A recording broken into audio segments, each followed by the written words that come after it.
अस्सलाम वालेकुम and this is a video for the lab three. अच्छा, लैब थ्री में हमने क्या करना है। हमने एक क्या करना है, हाँ, हमने वर्चुअल मशीन बनानी है, लेकिन लिनक्स की वर्चुअल मशीन बनानी है पोर्टल के अंदर। फिर उसको कनेक्ट करवाना है अपने लैपटॉप या पीसी से with the help of SSH. ठीक है। सो इसमें थोड़ा प्रोसीजर अलग लिखा हो, मतलब प्रोसीजर वही है, लेकिन इसमें जो प्रोसीजर लिखा हुआ वो मैंने परफॉर्म किया था, तो उससे कुछ जो है ना चीज़ें नहीं हो रही थी। अब यहाँ पर अगर मैं दिखा दूँ, चलो मैं करके दिखा देता हूँ वहाँ से एग्जैक्टली। अच्छा, तो यहाँ पर मैंने पहले ही लॉगिन है, जो हमने पहले जो है ना लैब में किया हुआ था, वो सारी चीज़ें हमने लॉगिन कर ली, सैंडबॉक्स वगैरह हर चीज़ कर ली। मैं डायरेक्टली अपने जो है ना उस चीज़ को रिपीट नहीं करना चाह रहा, तो इस वजह से मैं डायरेक्टली अपने जो है पोर्टल के अंदर हूँ। ठीक है, अभी भी सैंडबॉक्स यूज़ कर रहा हूँ। तो सबसे पहले हम क्या करेंगे, अपनी वर्चुअल मशीन क्रिएट करेंगे। तो उसके लिए हमने यहाँ पर आएंगे, मैंने पहले ही बना चुकी हैं दो वर्चुअल मशीन, लेकिन फिर भी हम एक तीसरी वर्चुअल मशीन बनाएंगे। उसमें हमने क्या करना है, लिनक्स को इंस्टॉल करना है। वर्चुअल मशीन बनानी है किस चीज़ की, लिनक्स की। ठीक है। तो यहाँ पर आपने जो है अपना रिसोर्स ग्रुप इस्तेमाल करना है। अब रिसोर्स ग्रुप के बाद आपने यहाँ पर सिंपली क्या करना है, यहाँ पर पहले ही जो है ना बाय डिफ़ॉल्ट सिलेक्टेड है उबंटू सर्वर 20.04, यही इस्तेमाल करना है और कोई नहीं। कोई और भी कर सकते हो, लेकिन हम यही करते हैं। ठीक है। अब यहाँ पर मैं यूज़ कर रहा हूँ भाई माय उबंटू। ठीक है, मैं इसको नाम देता हूँ माय उबंटू सर्वर। ठीक है, क्योंकि माय उबंटू से पहले ही मैंने एक बनाया हुआ है। सही है। उसके बाद आपने नाम देने के बाद क्या करना है। अच्छा, यहाँ पर अब सही नहीं हो रहा है कि जो हमारे पास लैब है, लैब थ्री, उसमें लिखा हुआ है कि हमने जो उसमें अथेंटिकेशन टाइप रखनी है, वो रखनी है SSH। अब इसमें ये हो रहा है कि एक मेरे पास मसला ये आ रहा था कि यहाँ पर एक शायद फ़ाइल डाउनलोड होती है कोई, लेकिन वो मेरे पास हो नहीं रही थी, तो मसला आ रहा है, एरर आ रहा था सिंपली। सो उसको टैकल करने का तरीका ये है कि आप सिंपली पासवर्ड की तरफ ही जाओगे। जो हम पासवर्ड जो मैं विंडो जो है वर्चुअल मशीन में कर आया, उसमें आपने क्या करना है, अपना यूज़र नेम देना है। फॉर सपोज मैं अपना नाम दे देता हूँ। ठीक है। उसके बाद आपने पासवर्ड लगाना है। पासवर्ड आपने लगा लिया, सही है, यूज़र नेम पासवर्ड आपने सेट कर लिया।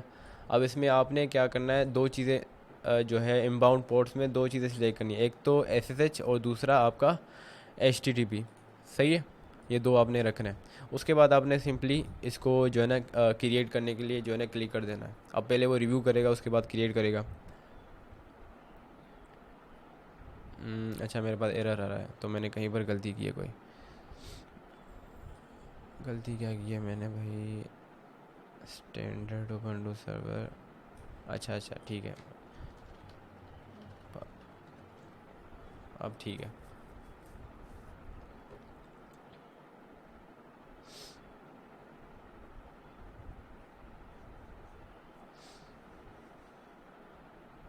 ये भाई हमारी वैलिडेशन हो गई, सही है। उसके बाद आपने इसको सिंपली क्रिएट करना है।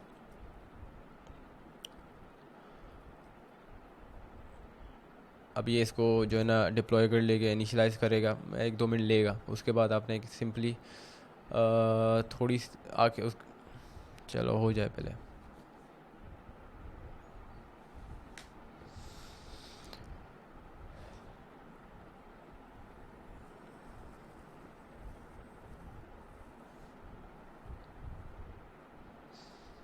डिप्लॉयमेंट इन द प्रोसेस, ठीक है भाई, हो जाओ।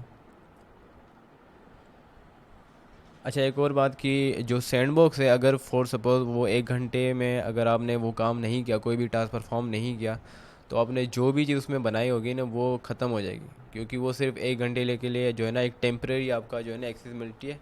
तो वो 1 घंटे के बाद वो चीज़ ख़त्म हो जाती है। तो फॉर सपोज अगर कोई टास्क करते हुए ख़त्म हो रही है ना, तो वो फिर आपको दोबारा से रिपीट से करना पड़ेगा। और दोबारा से सैंडबॉक्स को कैसे आपने जो है ना वो करना है, एक्सेस करना है, उसी तरीके से जिस तरीके से पहले किया था। उसी लिंक पे जाओगे, यहाँ पर जो हमारे पास 0 में लगी हुई है, इसी लिंक पर जाओगे और उसी जो है ना यूनिट में जाओगे, उस पर जो है ना वो आपको बता देगा, उसी तरीके से एक्सेस कर पाओगे। क्योंकि पहले से ही लॉगिन और होगा आपका एज्योर और उसके ऊपर, तो इन दोनों को दोबारा से करने की ज़रूरत नहीं पड़ेगी। खैर, ये डिप्लॉय हो जाए।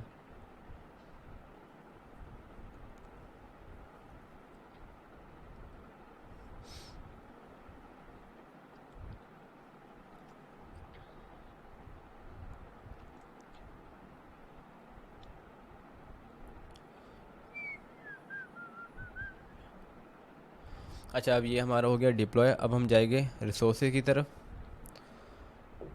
रिसोर्स में जाने के बाद हम उसी तरीके से कनेक्ट में जाएंगे, लेकिन इस बार हमने क्या करना है, एस एस एच में जाना है, ठीक है। तो इसमें जाकर अब आपने क्या करना है, अब आप अपने विंडोज़ का, अगर आप विंडो यूज़ कर रहे हो तो आप अपने विंडोज़ का जो है कमांड प्रॉम्प्ट या पावर शेल यूज़ करोगे, ठीक है। या तो अगर लिनक्स यूज़ कर रहे हो तो टर्मिनल यूज़ करोगे। तो मेरे पास तो लिनक्स है तो मैं टर्मिनल यूज़ करूँगा। अब टर्मिनल में आने के बाद मैं इसको थोड़ा जूम कर लेता हूँ। जूम हो गया, आई थिंक इस इनफ, ठीक है, अब नज़र आ रहा है। अच्छा, अब इसको टर्मिनल में आपने क्या करना है, या अगर वो क्या कहते हैं पावर शेल है तो दोनों की कमांड एक ही है। तो यहाँ पर आपने एक कमांड चलानी है जिसको हम कहते हैं एस एस एच, फिर आपने स्लैश लगानी है, फिर की जेन लगानी है, ठीक है। अब इसके फाइल में नाम देने की ज़रूरत नहीं है, इसको ऐसे ही इंटर कर दो। अब मेरे पास पहली फाइल बनी हुई है, तो अब कह रहा है कि आपने जो पहली फाइल बनाई इसको ओवरराइड करना है कि नहीं करना है। भाई मुझे ओवरराइड उसको करना है, क्योंकि मैं नई की बनाना चाह रहा हूँ। तो येस लिखूँगा मैं। अच्छा, यस लिखूँगा मैं। रुको, आ गया जनरेटिंग, ठीक है। अच्छा, तो यहाँ पर कह रहा है कि इंटर द पास फ्रेज, ये सिक्योरिटी के लिए इस्तेमाल हो रहा है, लेकिन अभी के लिए हम इसको सिर्फ एम्प्टी छोड़ेंगे, ठीक है, और इसमें एम्प्टी करेंगे। अब आपका जो है एस एस एच की जो है जनरेट होकर आ गया। अब इसमें आपके पास दो कीज़ होती हैं, एक तो आपकी पब्लिक की होती है और दूसरी होती है प्राइवेट की, ठीक है।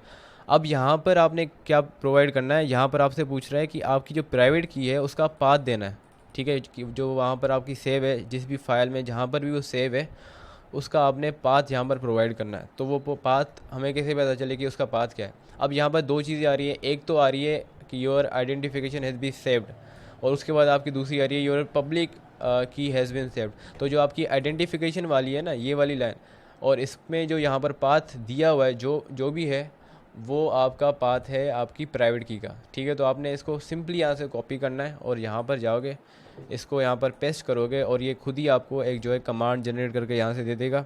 अब इसको यहाँ से आपने कुछ भी नहीं करना, कॉपी करना है। दोबारा जाओगे टर्मिनल में, और टर्मिनल के अंदर या जो है पावर शेल के अंदर आपने इसको पेस्ट करना है, या खुद से भी लिख सकते हो अगर लिखना चाहो तो, और इसको सिर्फ इंटर करना है। अब थोड़ा टाइम लेगा, डिपेंड करता है कि नेट की स्पीड के ऊपर, या इसमें कि थोड़ा टाइम लेगा। उसके बाद आपने क्या करना है कि भाई मैं येस लिख लेता हूँ, क्योंकि मैं कनेक्ट करना चाह रहा हूँ इसको। येस लिख लिया, ठीक है। अब मैंने जो पासवर्ड लगाया था, जो अपने अकाउंट क्या कहते हैं वर्चुअल मशीन बनाते वक्त, मुझे वो पासवर्ड यहाँ पर इस्तेमाल करना है, क्योंकि मैं अपनी वर्चुअल मशीन के साथ यहाँ पर सिंपली कनेक्ट हो रहा हूँ। और हमें पता है कि जब भी हम टर्मिनल के अंदर या पावर शेल के अंदर पासवर्ड लिखते हैं तो वो शो नहीं होता। तो मैं अभी पासवर्ड लिख चुका हूँ। सही है, पासवर्ड लिखोगे, उसके बाद एंटर करोगे। अगर सही लिखा हुआ है तो आप सिंपली अपनी उबंटू मशीन के साथ जो आपने वर्चुअली बनाई है उसके साथ आप कनेक्ट हो जाओगे। अब यहाँ पर उसका कैसे पता चले कि हम अपनी जो है वर्चुअल मशीन के साथ कनेक्ट हो गए, यहाँ पर आपके पास लिख कर आ जाएगा वेलकम टू उबंटू 20.04। ये आपका अगर ये आ जाए तो उसका सिंपली मतलब है कि आपने अपनी वर्चुअल मशीन के साथ कनेक्ट हो गए हो। और यहाँ पर आपको अब क्या नज़र आएगा, यहाँ पर आपको आपका एक तो यूज़र नेम नज़र आएगा, और आपने जो अपनी मशीन का नाम रखा था अगर ये नज़र आए तो सिंपली अब आप क्या हो, अपनी मशीन के अंदर हो।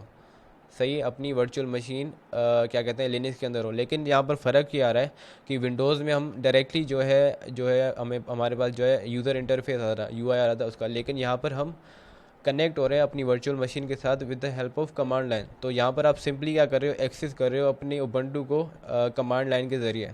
तो यहाँ पर आप सिर्फ कमांड्स ही लिखोगे, ठीक है। तो सेकंड जो हमारी सॉरी जो थर्ड लैब थी वो यहाँ तक ही थी।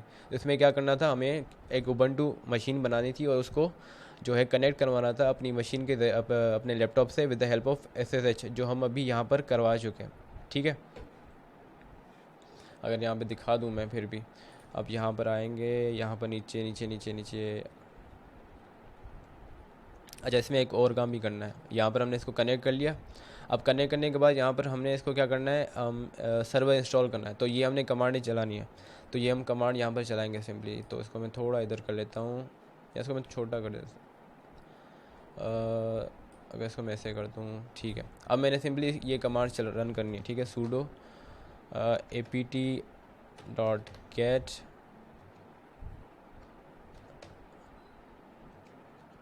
अपडेट, सही है।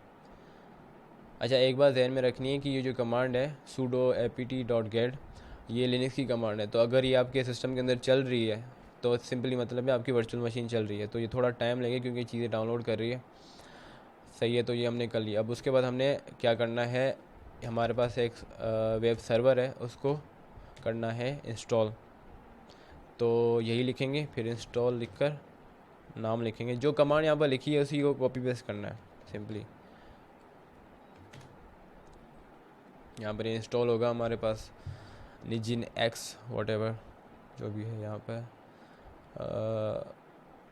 ये हो जाए इंस्टॉल। अब उसके बाद हमने क्या करना है, ये हमारे पास अगर इंस्टॉल होकर आ गया, अब यहाँ पर हमें कैसे पता चले कि वो काम कर रहा है कि नहीं कर रहा। तो आपने क्या करना है, मैं दिखा देता हूँ, एक मिनट इंस्टॉल हो जाए। अच्छा, ये इंस्टॉल होकर आ गया।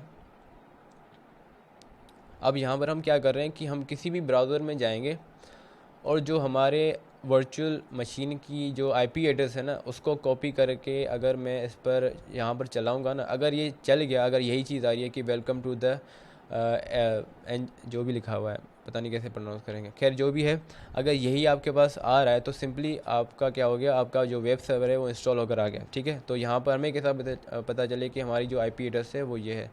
तो इसके लिए हमारे पास क्या है, तो हम जाएंगे ऊपर जहाँ पर हमारे पास इनिशियली वैल्यूज़ आ रही थी। ठीक है, हो गया हो गया हो गया।